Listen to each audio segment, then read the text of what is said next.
Bab 686.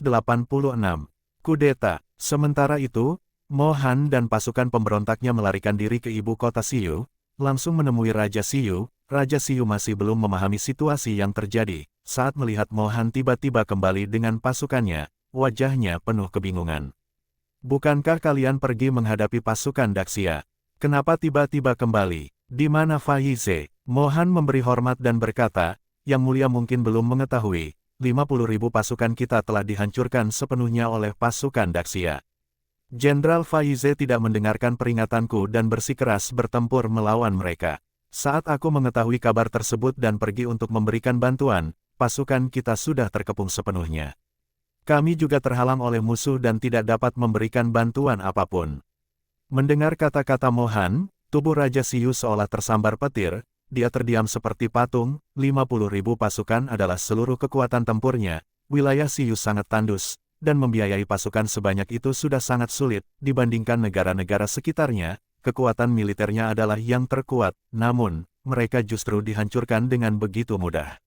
Apa yang harus dia lakukan sekarang?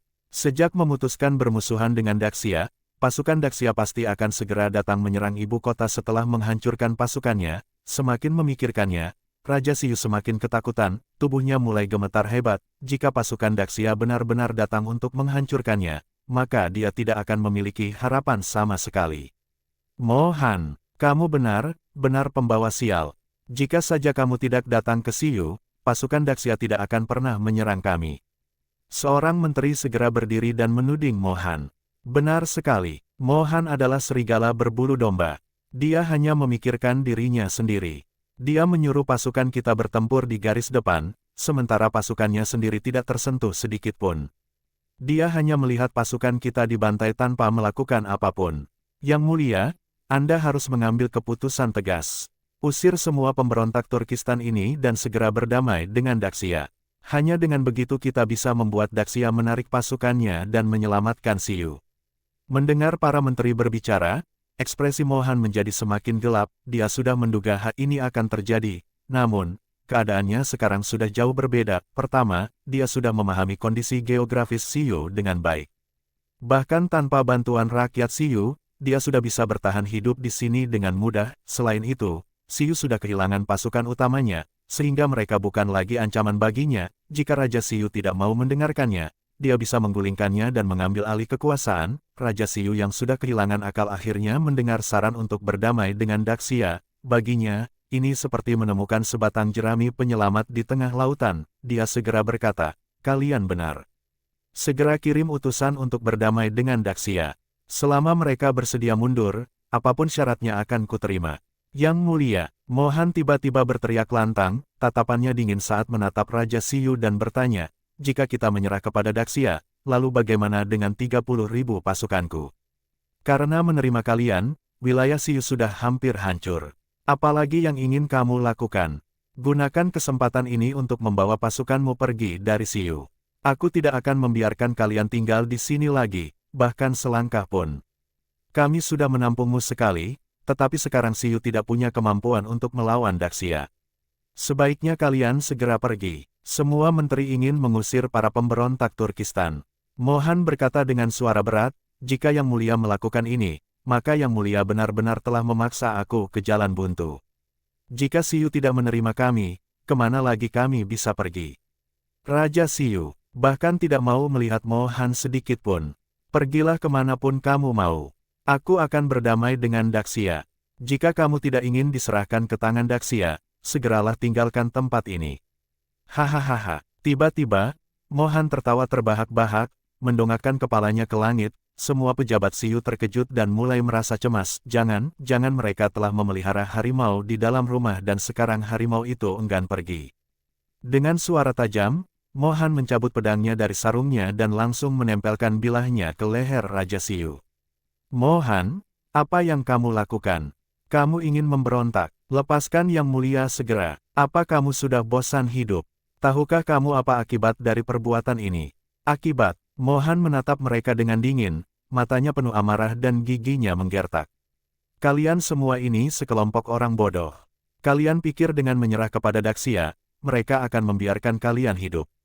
Daxia menginginkan seluruh wilayah Siyu. Bahkan jika kalian berlutut memohon, mereka tidak akan menunjukkan belas kasihan.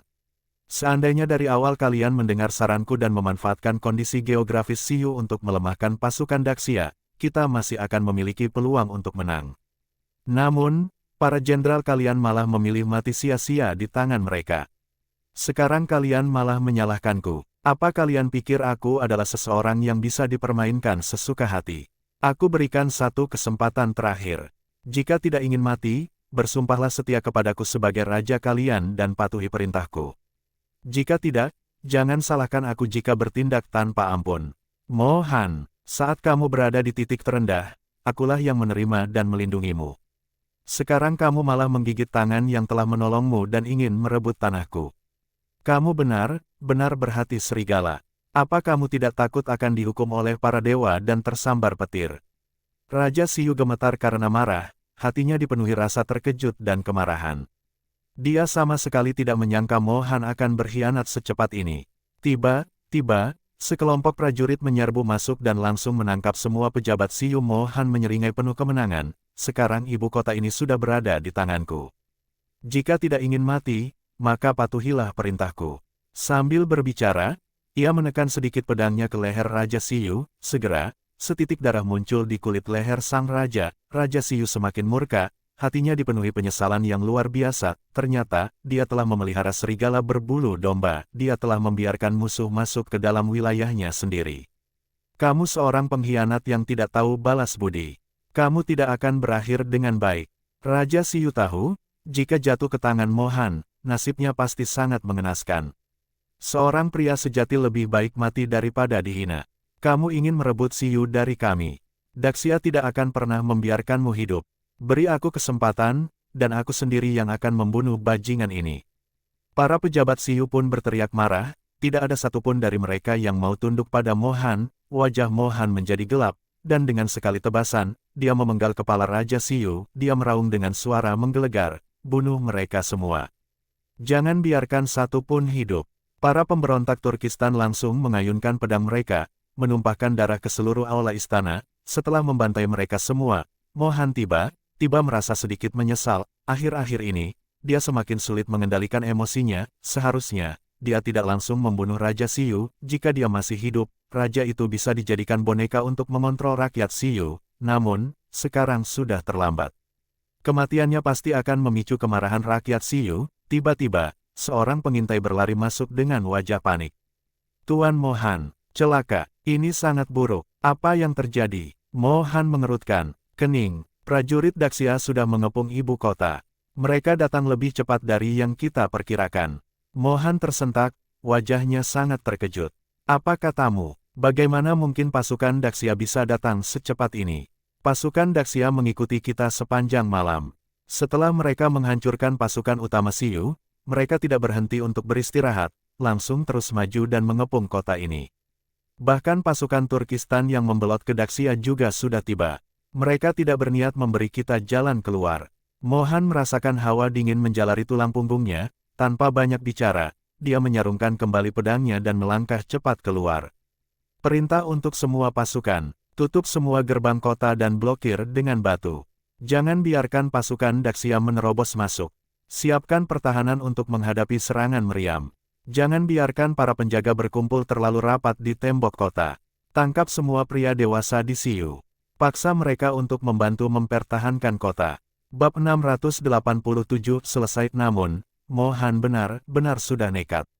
Kekuatan pasukan Daxia telah meninggalkan bayangan ketakutan yang dalam di hatinya. Bahkan sebelum pertempuran dimulai, dia sudah merasa cemas dan tidak yakin bisa mempertahankan kota. Menurutnya, yang paling penting adalah menggunakan rakyat Siyu sebagai tameng pertama, sementara prajuritnya sendiri bertahan sebisa mungkin. Sementara itu, Lin Hai dan pasukannya dengan cepat mengepung ibu kota Siyu. Kota ini tidak terlalu besar dan hanya memiliki 2 gerbang utama. Begitu gerbangnya ditutup, semua orang di dalam kota akan menjadi ikan dalam jaring, tak bisa melarikan diri. Saat ini, pertempuran telah mencapai titik akhir.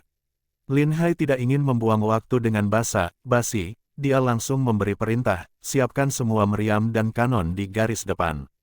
Hancurkan tembok kota, serbu dan habisi semua pasukan pemberontak.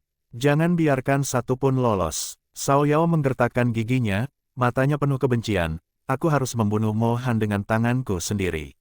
Lin Hai tersenyum kecil dan berkata, baik, tangkap Mo Han hidup-hidup.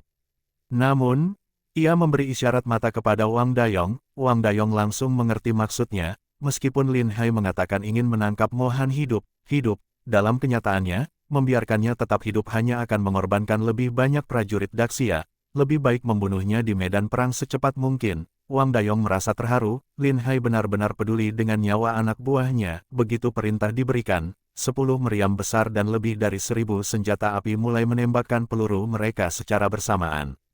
Ledakan menggema di seluruh medan perang, pasukan Siyu yang berjaga di tembok kota belum pernah melihat serangan seperti ini sebelumnya, mereka bahkan belum sempat bereaksi di saat tembok kota mulai runtuh. Dalam hitungan detik, dinding yang kokoh itu roboh seolah dihancurkan oleh petir. Serang! Pasukan Daxia dan pasukan Turkistan yang berpihak pada mereka segera menerjang masuk sambil berteriak lantang, hujan panah menghantam musuh dari segala arah, dimanapun mereka melihat kumpulan tentara musuh, mereka akan melempar granat tangan untuk membasmi mereka seketika. Lin Hai bahkan tidak perlu memberikan perintah lebih lanjut, sebagian pasukan ditugaskan untuk menjaga pintu keluar agar tidak ada pemberontak yang melarikan diri, sementara itu, sisanya menyerbu ke dalam kota tanpa strategi yang rumit. Dengan senjata superior di tangan mereka, pasukan Daxia benar-benar tidak tertandingi. Awalnya Mo Han berharap dapat bertahan setidaknya selama 10 atau 15 hari dengan bantuan para pria dewasa Siyu yang dipaksa bertempur. Rencananya adalah membuat pasukan Daxia kehabisan persediaan makanan. Bagaimanapun, jarak perjalanan pasukan Daxia sangat jauh, dan mengangkut logistik ke garis depan tidaklah mudah, namun, sebelum rencana itu bisa dijalankan, gerbang pertahanan kotanya sudah runtuh hanya dalam sekejap. Cepat atau lambat, pasukan Mo Han pasti akan kehabisan tenaga dan terpaksa mundur, namun, siapa sangka bahwa kota ini akan jatuh secepat itu. Dia segera berteriak, mengumpulkan pasukannya untuk mengusir pasukan Daxia, tapi dia masih meremehkan kekuatan tempur sebenarnya dari tentara Daxia, kombinasi panah otomatis dan granat tangan, ditambah dengan amarah para prajurit Turkistan yang ingin membalas dendam, membuat pasukan ini bertempur mati-matian tanpa perlu perintah dari atasan mereka. Mereka menyerbu ke depan dengan keganasan luar biasa, membantai para pemberontak tanpa ampun. Bagi mereka, selain membalas dendam, membunuh pasukan pemberontak juga berarti mendapatkan hadiah dan kenaikan pangkat. Siapa yang terlambat menyerang, akan kehilangan kesempatan emas.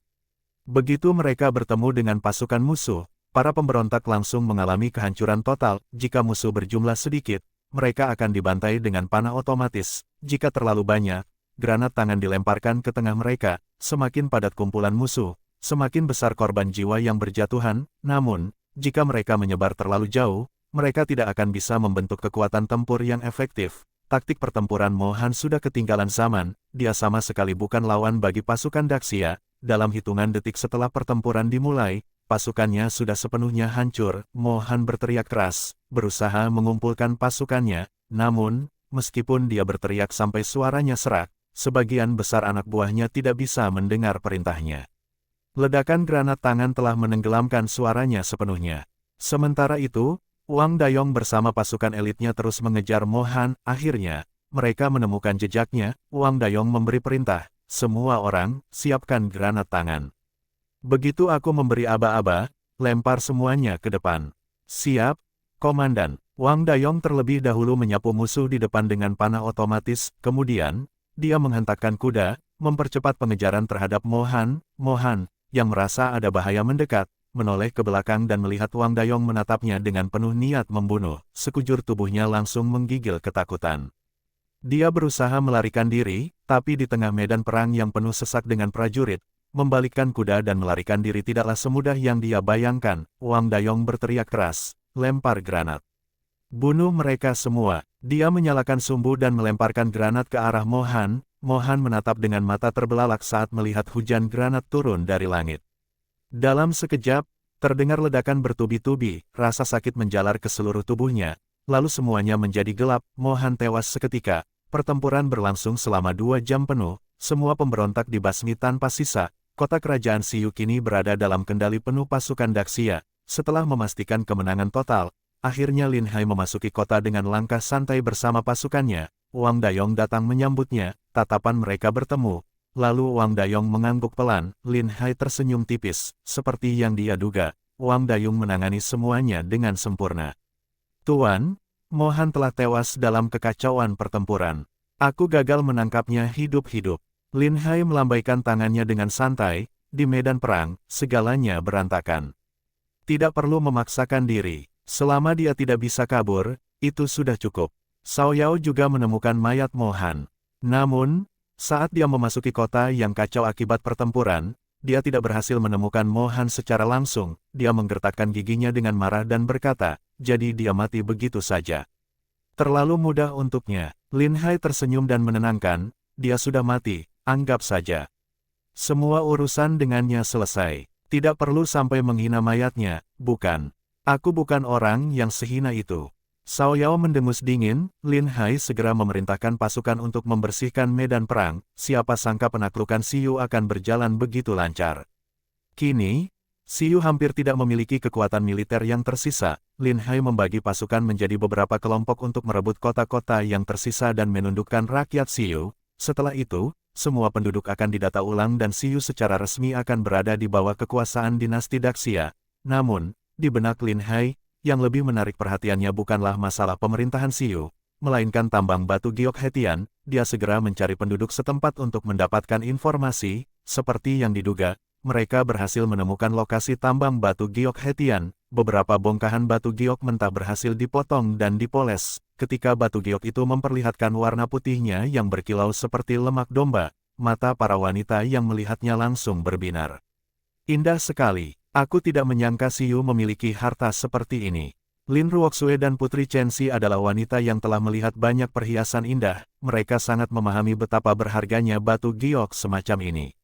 Buatkan gelang dari batu giok ini, masing-masing dari kalian akan mendapat satu. Lin Hai tersenyum. Bagus, tapi satu saja tidak cukup. Aku mau 10. Putri Chen Xi langsung menyela. Baiklah, kita akan mengumpulkan lebih banyak untuk dibawa pulang. Kita juga bisa membuat perhiasan lainnya. Kemudian Lin Hai mengeluarkan perintah, tempatkan pasukan kita untuk menjaga tambang ini. Hanya pemerintah dinasti Daxia yang boleh menambang batu giok Hetian, jangan biarkan pihak swasta mengambil alih. Setelah memastikan bahwa tambang akan tetap berada di bawah kendali Daxia, Lin Hai meninggalkan pasukan untuk berjaga dan memulai perjalanan kembali ke ibu kota. Setibanya di ibu kota, Lin Hai mempersembahkan batu giok Hetian kepada Gong Yanwu. Gong Yanwu, yang sebelumnya tidak pernah melihat batu giok seperti ini, langsung jatuh cinta padanya. Aku tidak menyangka ada batu giok seindah ini di dunia. Lin Hai tersenyum puas. Sekarang, setelah kita menghabisi semua musuh dan menguasai Siyu, tugas selanjutnya adalah meningkatkan kesejahteraan rakyat kita. Kapal laut besar untuk pelayaran jarak jauh akhirnya selesai dibangun. Lin Hai memerintahkan pasukan angkatan laut untuk berlayar mencari tanaman pangan dengan hasil tinggi. Jika kita benar-benar bisa menemukan tanaman pangan seperti yang kamu katakan, maka dinasti Daxia pasti akan menjadi negara terkaya di dunia.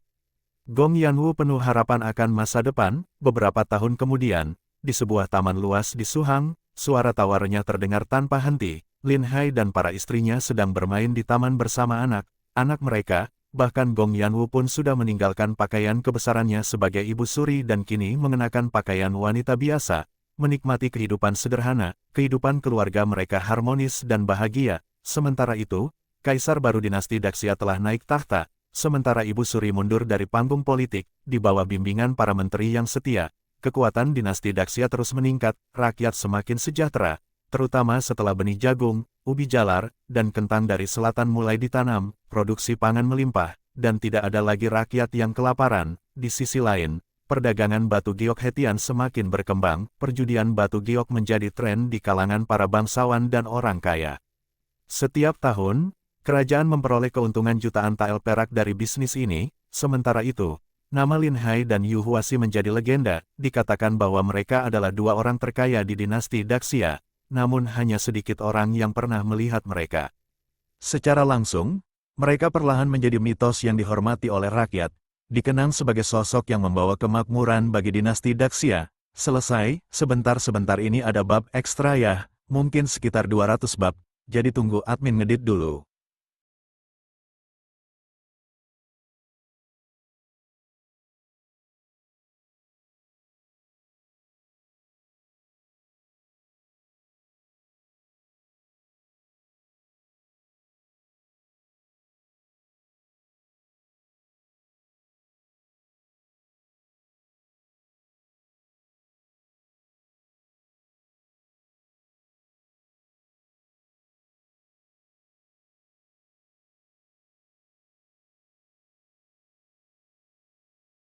Bersambung,